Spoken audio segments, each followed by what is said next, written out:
Vamos a empezar, como les conté anteriormente, con ecuaciones del plano. Tiene muchas cosas en común con ecuaciones de la recta, pero conceptualmente son dos cosas distintas.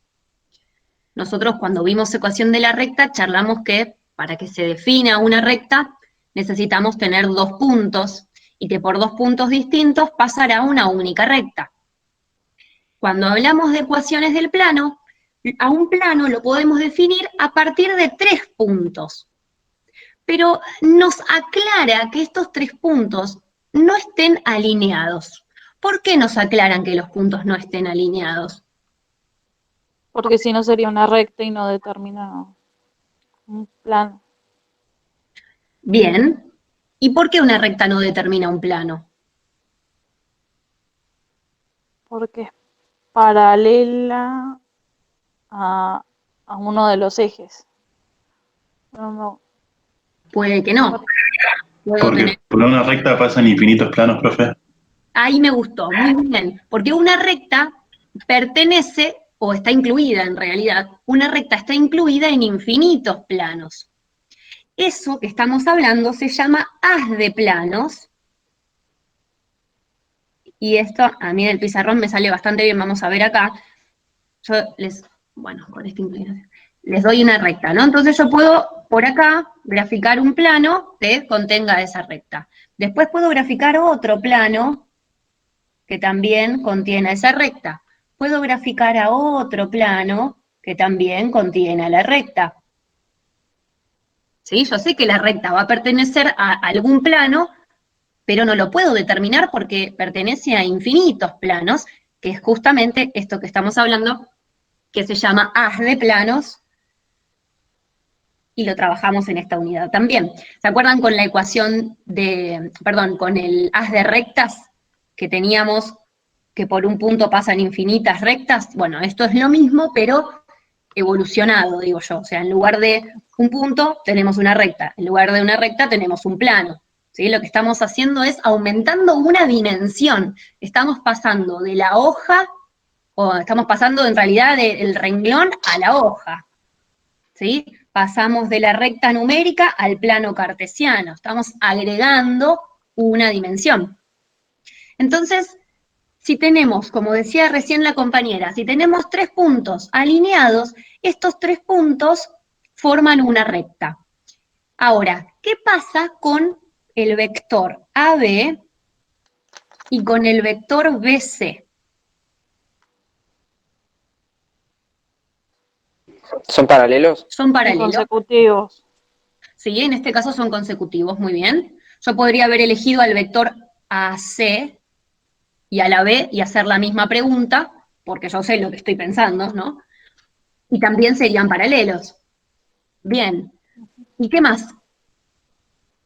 Que sean paralelos, ahora que vimos un poco de vectores, tenemos otra forma de decir que dos vectores son paralelos. Son proporcionales. Sí. ¿Y? Igual sentido. Tienen la misma dirección. Sentido podría haber sido al revés si yo lo hubiera determinado al revés. Pero muy bien, ¿qué más? AB y BC son vectores linealmente, ¿qué? Alineados. Sí, son alineados, pero ¿son linealmente independientes o dependientes? Esa es la pregunta. ¿Cómo? Dependientes. Dependientes, muy bien. ¿Se acuerdan que decíamos que si los vectores son paralelos, entonces uno puede escribirse como múltiplo del otro, entonces son linealmente dependientes? Entonces, si yo tengo 3 puntos no alineados, determino una recta. Puedo determinar 2 vectores que son linealmente dependientes. Esta recta pertenecerá a infinitos planos. Ahora, si yo tengo 3 puntos no alineados, puedo generar 2 vectores,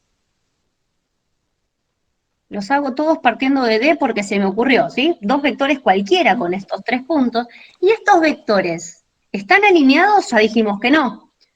¿Son linealmente dependientes? Son No, perpendiculares. independientes. Muy bien, no son linealmente dependientes, son linealmente independientes. Puede ser que sean perpendiculares o no. Si yo tengo 3 puntos y elijo, por ejemplo, estos 3, no voy a encontrar, a ver acá, ahora me sale esto, no voy a encontrar ninguna perpendicularidad, ¿sí? No importa, la cuestión es que no sean dependientes. Entonces, si me dan 3 puntos no alineados, yo puedo encontrar 2 vectores que son linealmente independientes.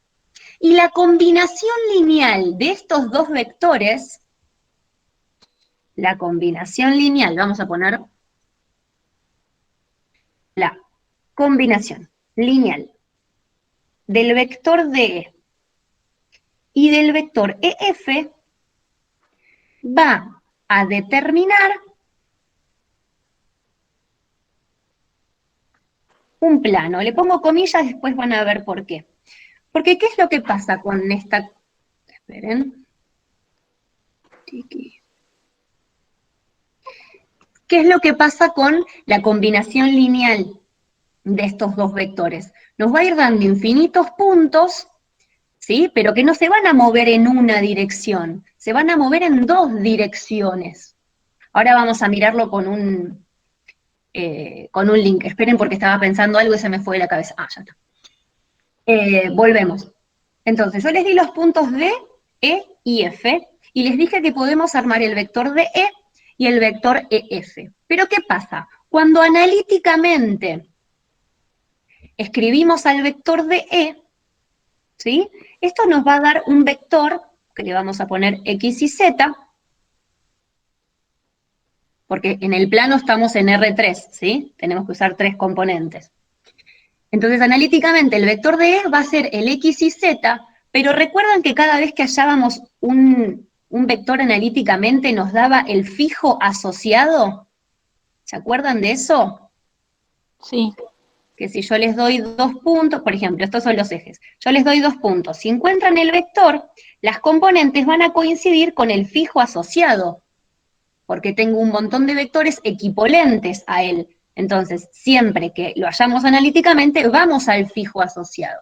Entonces, si yo les doy 2 vectores D y E, estos 2 vectores forman o me dan una dirección determinada, pero me van a dar la dirección determinada desde el 0, 0.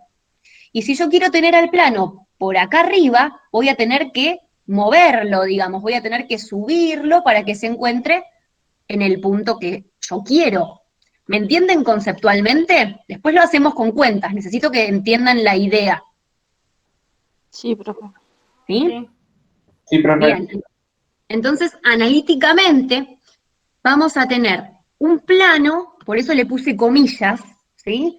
Porque estos 2 vectores lo que me van a dar en realidad son estas 2 dimensiones, pero fijas. Entonces, para encontrar el plano que yo necesito, tengo que conocer un punto perteneciente al plano. Entonces, al conocer ese punto perteneciente al plano, lo que hago es, yo tengo un plano que pasa por el origen, y me dicen que tiene que contener a este punto D. Entonces lo que hacemos es buscar el paralelo que pasa por D, y ahí, en definitiva, vamos a tener la ecuación del plano. ¿Sí? Ahora vemos cómo, vamos de a poquito. Primero que nada me gustaría que miremos la parte que les dije por acá, que la combinación lineal de 2 vectores va a determinar un plano. Yo acá les dejo el link porque así después se los comparto, ¿sí? Es esto. Yo tengo acá 2 vectores. Digo que la combinación lineal me da un plano. La combinación lineal es a cada vector multiplicarlo por un escalar y sumarlo. En este caso tengo el vector U y tengo el vector B, y estoy haciendo un vector U más un vector B. Esta suma me da el vector bordó que está acá en el medio. Del vector, recuerden que podemos asociar al punto del extremo, lo podemos asociar con el vector fijo que le corresponde, ¿sí? Entonces, teniendo U y teniendo B, hallé este vector que estoy marcando ahora. O sea que a partir de estos 2 obtengo el punto que está acá en el extremo. Si yo agrando o multiplico, como era desde acá, si yo agrando o multiplico a U por otro número que no sea 1, voy generando infinitos vectores con sus puntos asociados, ¿sí? Ahí tengo un punto, ahí tengo otro punto, ahí tengo otro punto. ¿Lo van viendo? Sí, profe. Lo puedo multiplicar por números positivos o por números negativos. Y a la vez puedo modificar los valores que multiplican, o el coeficiente que multiplica al vector B. Entonces, simultáneamente puedo ir modificando a uno, puedo ir modificando al otro, y así para las infinitas combinaciones posibles voy a recorrer todo el plano. Si no le asocio ningún punto, al hacer la combinación lineal, entonces voy a tener un plano que contiene al 0, 0. Si yo quiero que no contenga el 0, 0, entonces voy a tener que darle un punto fijo para trasladarlo. ¿Estamos? La parte de la Sí. combinación lineal, ¿la comprendieron? Sí, profe. Sí, sí. Buenísimo, entonces, vimos que la combinación lineal me da un plano entre comillas y dijimos que estas comillas se debe a que me falta fijarlo a un punto. Entonces, para fijarlo a un punto, tengo por acá otro recurso que yo no los hago, por eso les doy el link para no robarme la propiedad intelectual de nadie. Ahí estamos.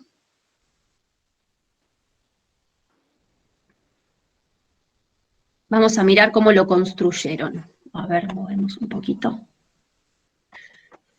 Ahí marcaron un punto A. Marcaron punto B y punto C. ¿Los están viendo en pantalla? Sí, profe. Muy bien. Definen al vector U y al vector B. A ver. Ahí está. Al vector U, que sería el AB, y el vector B corta, que sería el AC. Y vamos de nuevo, sí. Teniendo el vector U y al vector B, si hacemos las combinaciones lineales, nos da el plano paralelo que pasa por el 0. Como yo quiero que contenga a los puntos A, B y C, lo que vamos a hacer es, a la combinación lineal, sumarle el vector AB. Entonces va a ser AB más los infinitos puntos que determinen los vectores linealmente independientes. Y eso me va a dar la ecuación del plano que estoy buscando. Si miramos por acá, eligieron un coeficiente para el vector U de 0,61, eligen un coeficiente para el vector B de menos 0,86, ¿sí? Son ejemplos porque después se va variando, y con esos dos arman la combinación lineal. Vamos a girarlo un poquitito. Entonces, ven, tenemos la combinación lineal de un escalar por U más un escalar por B, me da este vector que está con línea punteada. Entonces, si yo al OA le sumo el resultado de la combinación lineal, me da este vectorcito que el extremo es el punto X que va a pertenecer al plano.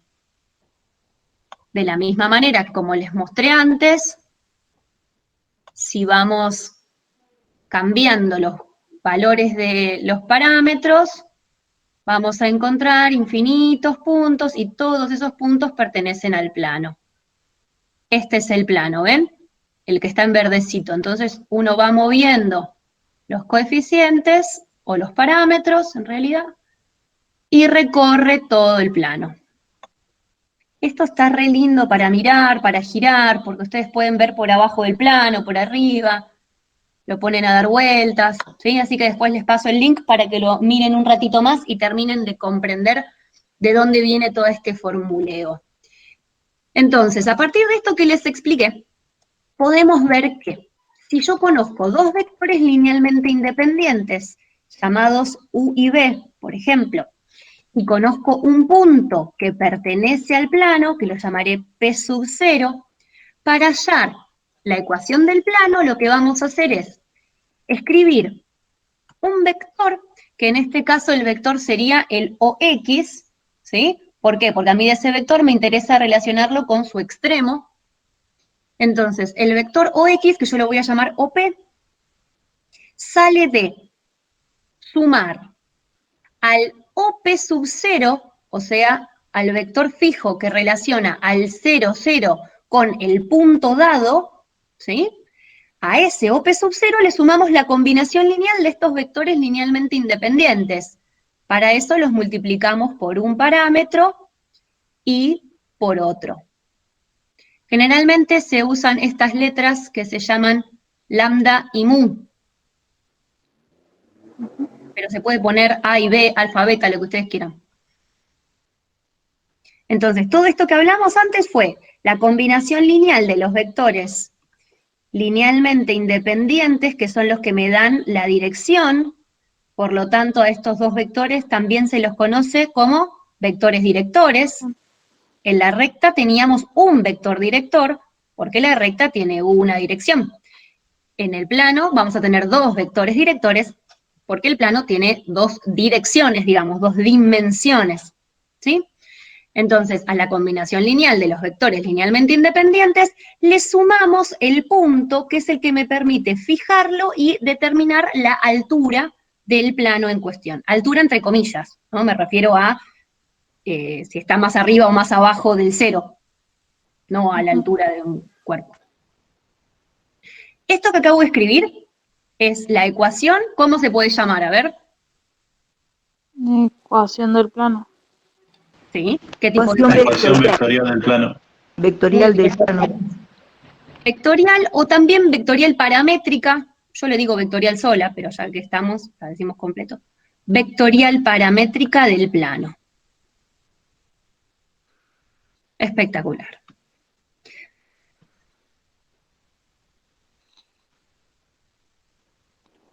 ¿Alguna consulta sobre esto?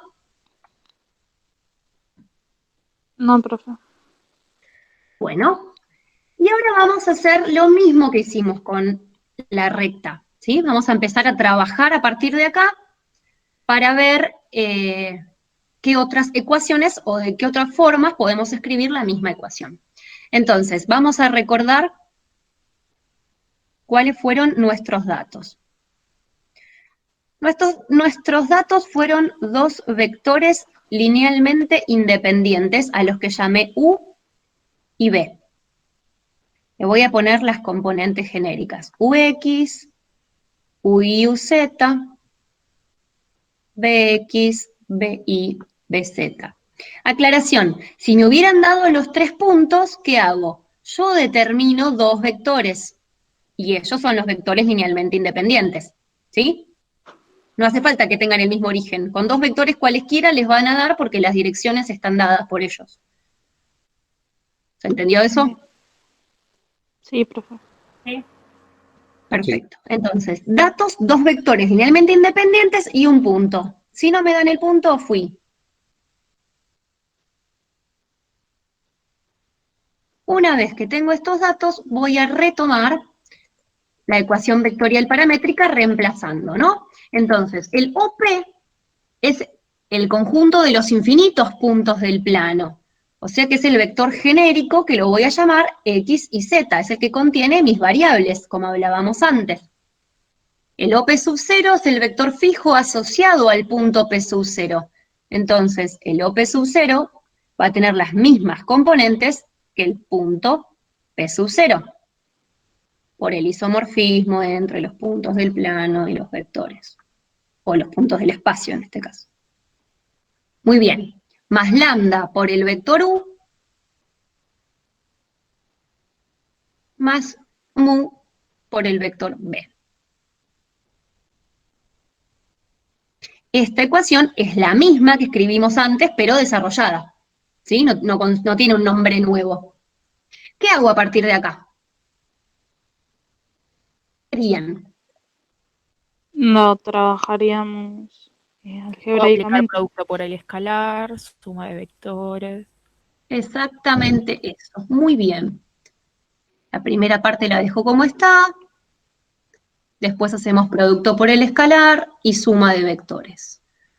Una vez que ustedes ya hicieron esto 70 veces entre álgebra y geometría, ya estamos repodridos de escribir esto, No hace falta que lo hagan paso a paso, ¿sí? Pueden desde este paso escribirlo directamente. Yo escribo todo porque después se los comparto y algunos están más atrasados y otros están más activos, más actualizados. Entonces, ahí hicimos producto por el escalar. Ahora hacemos la suma. ¿Cómo sumo vectores? Componente a componente. Muy bien. Componente a componente. X0 más lambda UX más, esto es una X, mu BX. Esta es la primera componente. Segunda componente, X0, lambda UI, mu BI.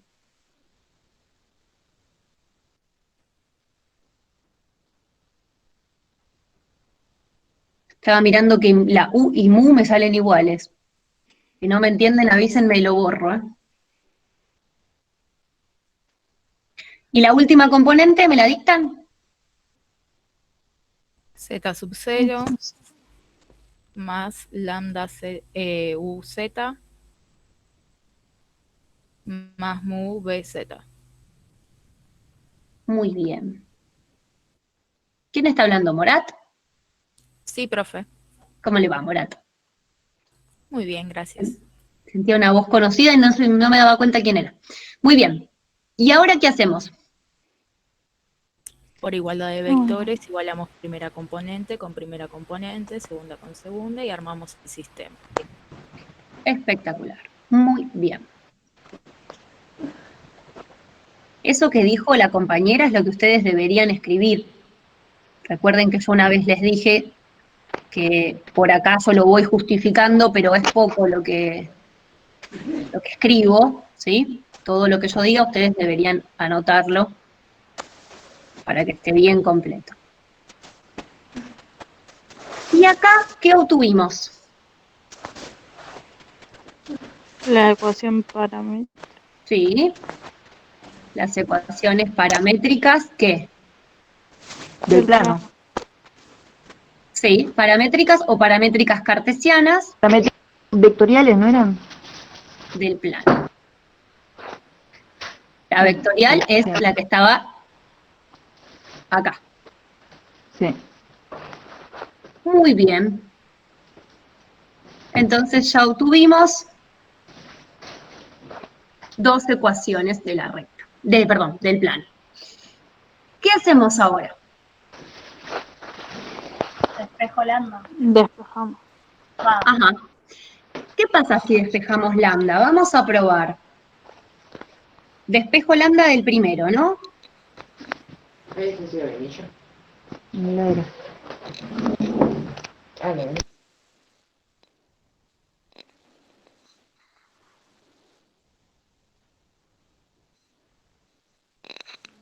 Ahí despejé lambda.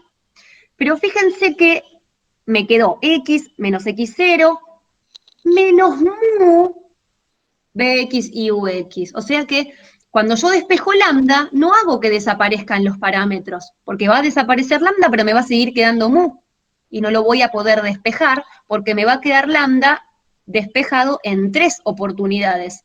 Entonces me va a quedar una ecuación con 3 igualdades o con 3 miembros y con un parámetro. ¿Entienden lo que digo? Sí, profe. Si despejo lambda, antes despejábamos lambda para que desaparezca el parámetro, pero ahora si despejo lambda no desaparece. Entonces, lo que hace esto es que la ecuación del plano no tenga una expresión simétrica.